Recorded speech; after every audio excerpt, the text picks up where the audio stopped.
एक गांव में एक किसान रहता था। उसका नाम भोला था। भोला को भगवान पर पूरा भरोसा था, मगर वह भगवान से नाराज था। एक दिन मंदिर में जाकर भगवान से कहा, हे भगवान, कभी बाढ़ से तो कभी सूखे से, कभी धूप से तो कभी भूलों से मेरी फसल को नुकसान पहुंचता है। हर बार थोड़ी बहुत फसल खराब हो जाती है। लगता है तुम्हें खेती बाड़ी की ज़्यादा जानकारी नहीं है। एक बार मुझे मौका दीजिए, जैसे मैं चाहूँ वैसा मौसम हो, फिर आप देखना मैं कैसे अन्न के भंडार भर दूंगा।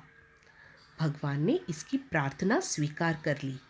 भगवान बोले, ठीक है, जैसा मौसम कहोगे मैं वैसा ही मौसम दूंगा। मैं दखल नहीं करूंगा। किसान ने गेहूं की फसल बोई। भगवान से उसने जैसा मौसम चाहा वैसा ही मौसम मिला। तेज धूप, आंधी और ओले उसने आने नहीं दिए। समय के साथ फसल बढ़ी और खेत फसल से भरा हुआ दिखने लगा।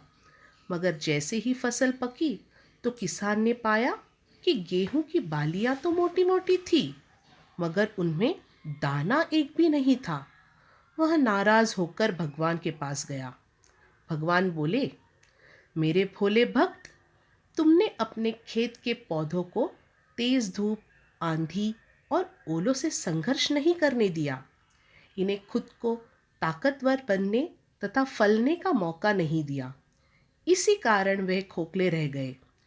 जिस प्रकार आदमी संघर्ष और मेहनत किए बिना अपने अपने अंदर कोई गुण पैदा नहीं कर पाता, चुनौतियों के अभाव में खुद को सफलता के लायक नहीं बना पाता, उसी प्रकार पौधे भी संघर्ष तथा चुनौतियों के अभाव में अनाज पैदा नहीं कर पाते हैं। वे स्वस्थ तो दिखते हैं, मगर अन्न पैदा करने की ताकत उन्हें नहीं मिल पाती। किसान भगवान की बात का अर्थ समझ गया।